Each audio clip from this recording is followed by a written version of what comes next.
મહત્વપૂર્ણ સમાચાર પર નજર કરીએ તો સાબરકાંઠામાં 4 કલાક બાદ પણ ભારેલા અગ્નિ જેવી સ્થિતિ છે। સાબરડેરી ખાતે ઘર્ષણ બાદ પશુપાલકોએ નેશનલ હાઈવે બંધ કર્યો છે।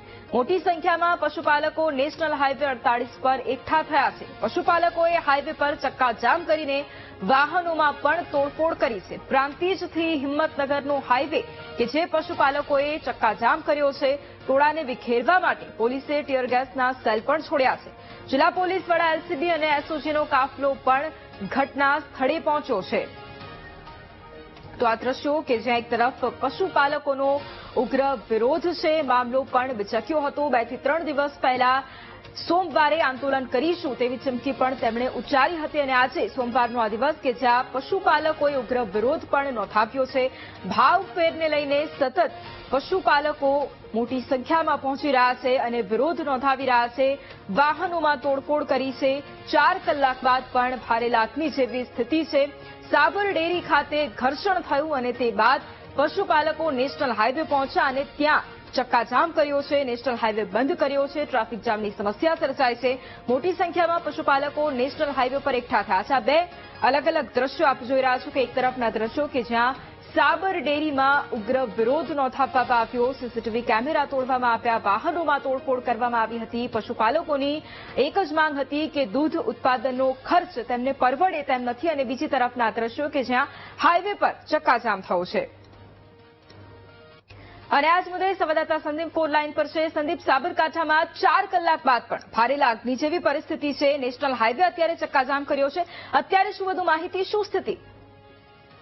વૈભવી, વહેલી સવારથી જ પશુપાલકો ધીમે ધીમે એકઠા થયા હતા। અરવલ્લી સાબરકાંઠા જિલ્લાના 3.5 લાખ પશુપાલકો અને જીવાદોરી સમાન સાબરડેરીમાં જે ભાવ વધારાની વાત છે તે ભાવ વધારાને મુદ્દે આજે મોટી સંખ્યામાં પશુપાલકો સાબરડેરીને ઘેરાવા માટે આવ્યા હતા અને જેને લઈને શાંત બનેલું આ આંદોલન ઉગ્ર બન્યું હતું ને જ્યારે પશુપાલકો વિરોધ કર્યો ત્યારે અચાનક જ ટોળાએ સાબરડેરીના ગેટ છે તેને તોડવાનો પ્રયત્ન કર્યો। ત્યારબાદ સાબરડેરીમાં પ્રવેશવાનો જે વાત છે તે પ્રવેશવા માટે મથામણ કરી અને ગેટ તોડ્યા। ત્યારબાદ પથરાવ કરતા સમગ્ર મામલો બીચક્યો હતો, જેને લઈને પોલીસે શાંત પાડવાનો પ્રયત્ન કર્યો। આખરે ટોળા દ્વારા પથરાવ કરી અને વ્રજવાહન પોલીસની છે તેને તોડફોડ કરી, વાહનોને તોડફોડ કર્યા બાદ જે પોલીસ છે તેને ટીયર ગેસ છોડવાની ફરજ પડી।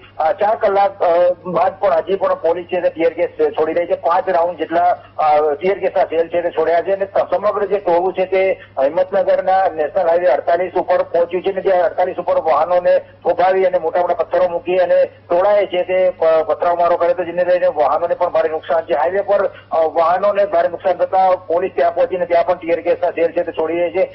એક તરફ હિંમતનગર મોતીપુરા તરફ તો બીજી તરફ પ્રાંતિજ તરફ પણ ટોળું છે, જેને લઈને પોલીસ બંને બાજુમાં અલગ અલગ ટીમ બનાવી અને એલસીબી, એસઓજી, સ્થાનિક પોલીસ સહિતની જે કાફલો છે તે સ્થળ પર છે અને સમગ્ર મામલે આ ટોળાને વિખેરવા માટે ટીયર ગેસના સેલ છોડાયા છે। અત્યારે 40 થી વધુ સેલ છે તે છોડાઈ રહ્યા છે અને અલગ અલગ જે ટોળાઓ છે તેને વિખેરવા માટે પોલીસ ટીયર ગેસ છોડી રહી છે। હાલ સતત 4 કલાક 5 કલાક જેવો સમય થયો પણ જે ટોળું છે તે કાબુમાં આવતું નથી અને આ મામલે હાલ ભારેલા અગ્નિ જેવી પરિસ્થિતિ સર્જાઈ છે। સામાન્ય પોલીસ કોન્સ્ટેબલો અને પોલીસ એસપીને પણ ઈજાઓ થઈ છે, ત્યારે પશુપાલકોને પણ ઈજા થતા હોસ્પિટલ ખસેડાયા છે। હાલ સિવિલ હોસ્પિટલમાં 3 થી 4 લોકોને હોસ્પિટલ ખસેડાયા છે, જેને લઈને નાની મોટી ઈજાઓ થઈ છે અને ગંભીર ઈજાઓ પણ આ ઘટનામાં બની છે। હાલ પશુપાલકોનું જે આંદોલન છે તે ઉગ્ર બનતા ભરેલી અગ્નિ જેવો હાલ માહોલ સર્જાયો છે અને પોલીસ સમગ્ર મામલે જે વિરોધ કરતા પશુપાલકોને પકડ ચક્રો ગતિમાન કર્યા છે। બિલકુલ બિલકુલ સંદીપ, સાથે અત્યારે જે રીતે ઉગ્ર વિરોધ સતત પશુપાલકો નોંધાવી રહ્યા છે અને સતત મામલો બિચક્યો છે, ઘર્ષણ પણ વહેલી સવારથી જોવા મળી રહ્યું છે। હવે પશુપાલકોનું શું કહેવું છે? આગામી સમયમાં આંદોલનની ચીમકી તેઓ ઉચ્ચારી રહ્યા છે કે શું વાટાઘાટો કરશે? કોઈ નિવેદન આપ્યું છે?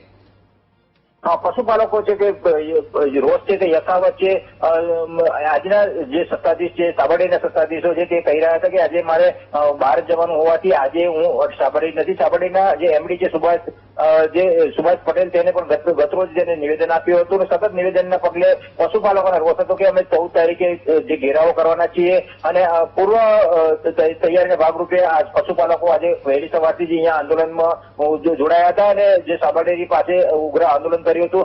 હાલ સાબરડેરીના કોઈ સત્તાધીશો હાલ સાબરડેરી નથી અને જે એમડી છે જે હાલ બહાર હોવાનું કહી રહ્યા છે, એટલે કે હાલ કોઈ છે એની વાટાઘાટો જે કરવાની વાત છે તો આવનાર સમયમાં વાટાઘાટો કરશું એવું હાલ તો સોશિયલ મીડિયામાં કહી રહ્યા છે, પણ પશુપાલકોની માંગ હતી કે જે ગત સાલ જે ભાવ વધારો ચૂકવવામાં આવે તે જ ભાવ વધારો હાલ ચૂકવવામાં આવે. હાલ સત્તાધીશોનું કહેવું છે કે જે ઓડિટ હતી થઈને ઓડિટ થયા બાદ સમગ્ર મામલો સ્પષ્ટ થશે અને ગત સાલમાં જે 602 કરોડ જેટલો જે દૂધનો ભાવ વધારો આપવામાં આવ્યો તે ભાવ વધારો આપીશું, પણ તો પશુપાલકોની માંગ છે તે ભાવ વધારો એક સાથે આપવામાં આવે, જેને લઈને હાલ આ મામલો છે તે ઉગ્ર બન્યો છે અને હાલ આ જે તોફાની જે તત્વો છે અને પશુપાલકો દ્વારા આજે ચક્કાજામ કરી અને વિરોધ નોંધાવ્યો, જેને લઈને ભારે નુકસાન સર્જાયું છે અને જાનમાલને પણ નુકસાન થયું છે, પોલીસને પણ નુકસાન થયું, જેને લઈને હાલ ટોળું વિખેરવા માટે પોલીસ પણ હાલ સખત સંઘર્ષ કરી રહી છે. જી બિલકુલ. આભાર સંદીપ તમામ જાણકારી માટે.